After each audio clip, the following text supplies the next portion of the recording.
Hey, all my Crimsonites, and welcome to the Crimson Cure channel, where we embrace our femininity, increase our womanly value, and celebrate our brothers. So join me on our feminine journey to learn, heal, and grow.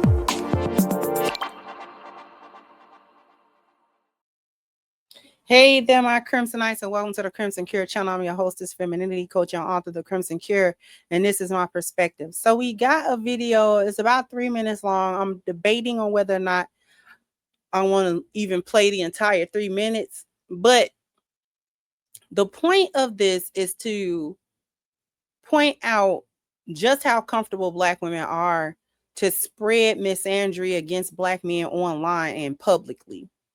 Now, this was supposed to be in somewhat of a loose response to the whole thing where the Black guy was like, why are the women not speaking in the supermarket and things of that nature? And so this was this chick's reply, which I'm trying to figure out if this is a stud.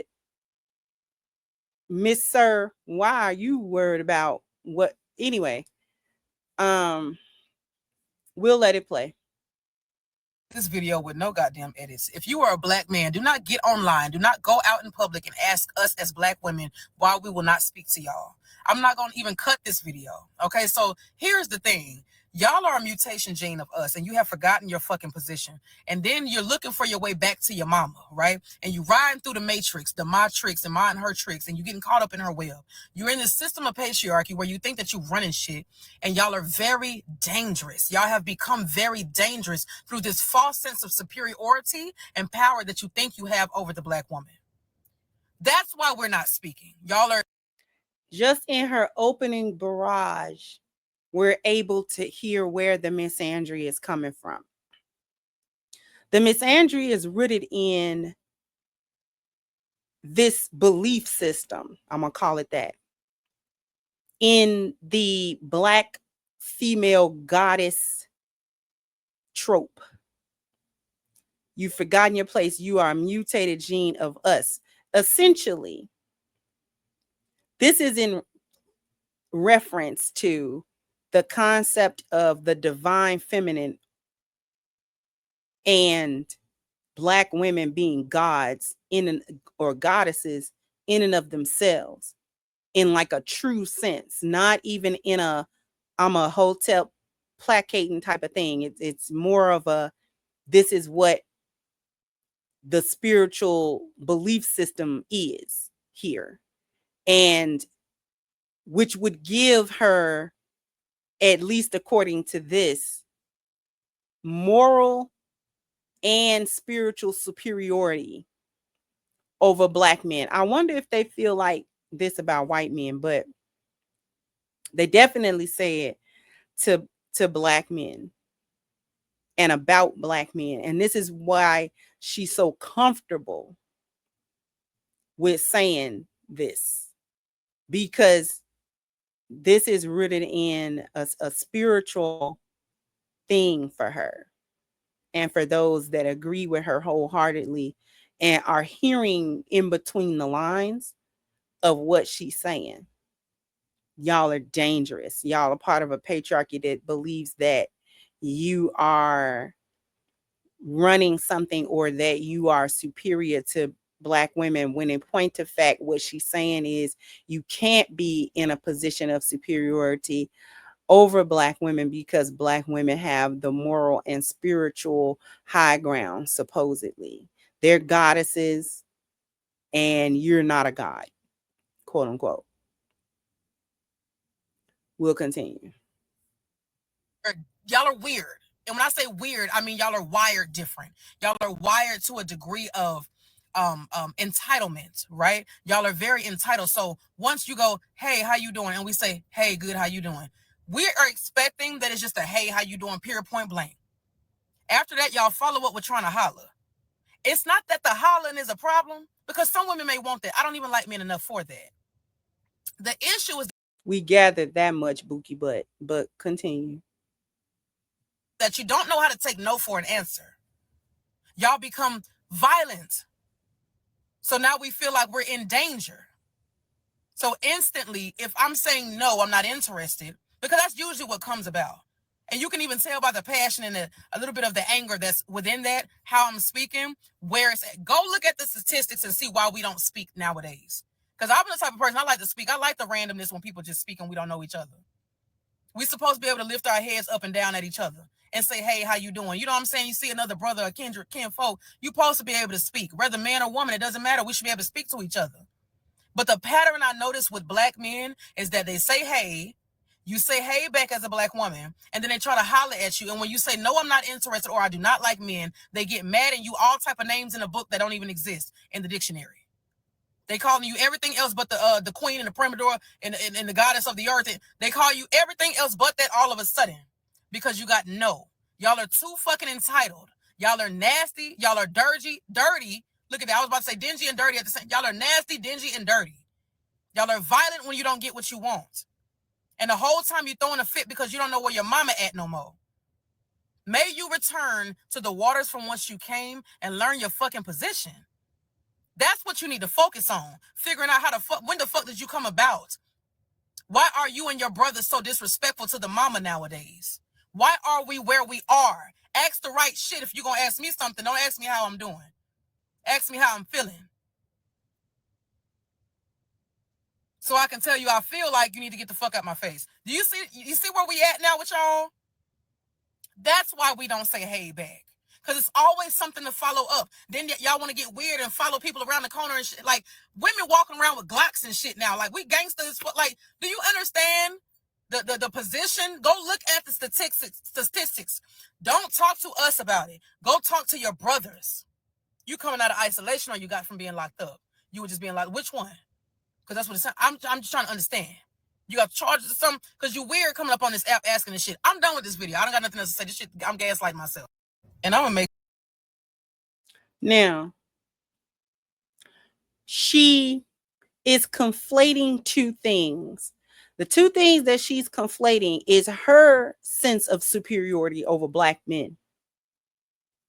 And she's trying to also conflate the instances where when men are rejected, it's like they don't know how to deal with the rejection, whether that rejection comes politely or not.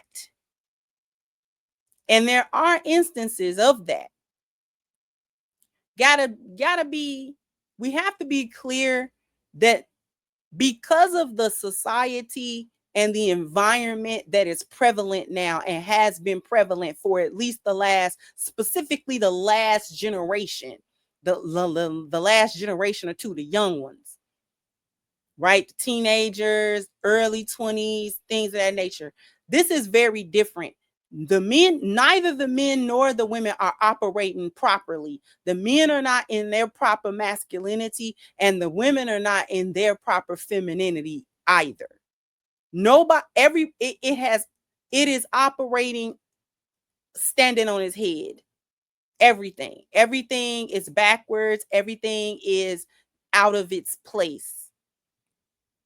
So you've got this group of young men now that are not emotionally stable. They're not emotionally stable. And many of them have been raised primarily by females who are also not emotionally stable. And so these women raise non-stable children, both the girls and the boys. And it comes out chaotically in girls. For boys, it's also chaotic, but with an element of violence, because boys and men and young men have a proclivity towards aggression. Males are aggressive. Males are naturally aggressive, more so than females. Now, as levels to that, every man is not super aggressive, but when we speak in generalities, men are more biologically and physiologically predisposed to more aggression than females, especially if once they reach a place of physical strength where they can back up that aggression successfully more often than not. So if you have a group of young men who have been raised by emotionally unstable females to have no real control over their emotions, and they don't process their emotions. They don't process them because their mothers are emotional and she don't process hers either. She act them out. She's aggressive. She's abusive. She's, you know what I'm saying, ready to put hands on somebody, or she ready to cuss somebody out.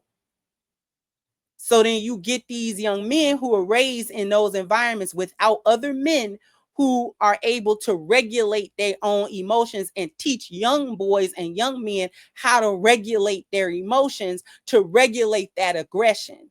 Things are gonna tick you off. Stuff's gonna make you mad. You can't always put your hands on the situation that made you mad or the person that made you mad. You're gonna have to learn how to go through life and discern the situations that's gonna call for you to really put your hands on somebody and do that for real. Or you're gonna have to find a way to process your emotions and process the situation, resolve it without the violence, because you're going to get to a point where you're not going to want to give up your freedom. Possibly you're not going to want to lose your life and do, as the young people say, crash out, because you're going to crash out with the wrong one. They're going to take you up out of here. So as a man, you're going to have to think about that. That's going to bear thinking. Now you got to think through. That's problem solving, because all the problems you can't put your hands on all the problems. Right? That's not how every problem is resolved. You got to reserve that for when you really got to do that. But this is just one of the outcomes,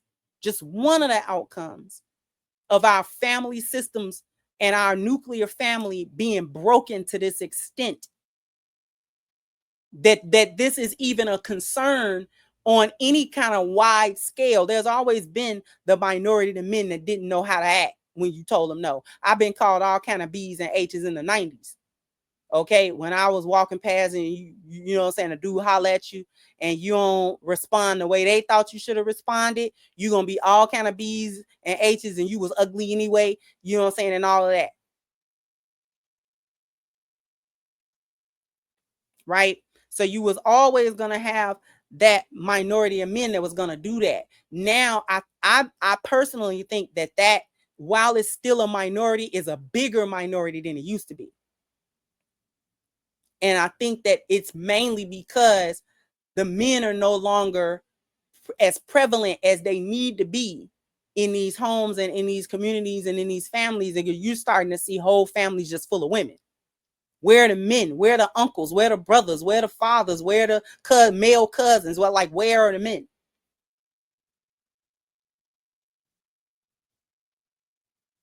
Men have to teach other men emotional regulation. Women cannot teach that, because a lot of these chicks is hyenas. They don't regulate their emotions anyway, and they don't process them. They just have them.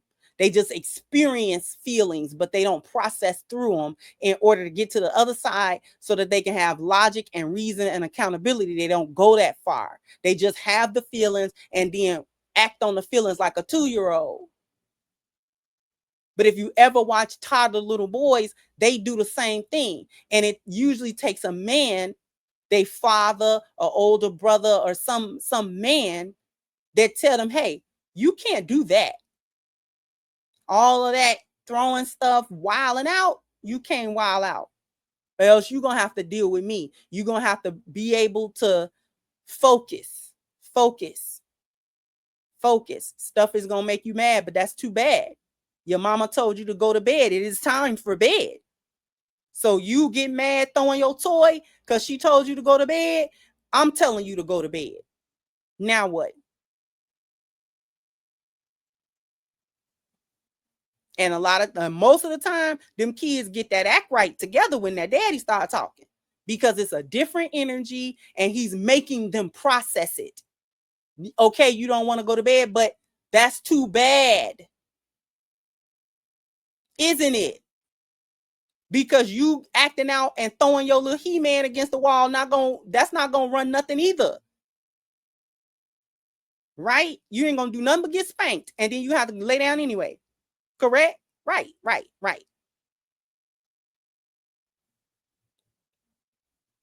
So let me wrap this up by just sort of encapsulating what this is about.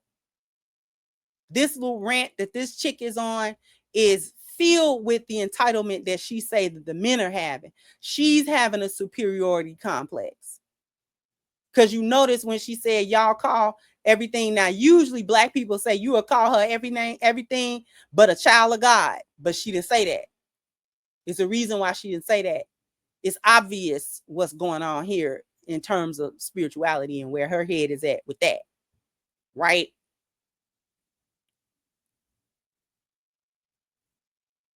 Don't speak because it's dangerous. But why? But if the men that you are encountering are dangerous, now you have to ask the logical question: is why? Why are they so emotionally dysregulated? What were the factors that contributed to that? And they don't want to ask those questions because those answers lead back to their accountability that they don't want to have. Jump down in the comment section. Let me know what you think. Like, share, subscribe to the channel if you have not. Once again, I'm your host, is the Crimson Cure, and this was my perspective. Bye-bye, Crimsonites.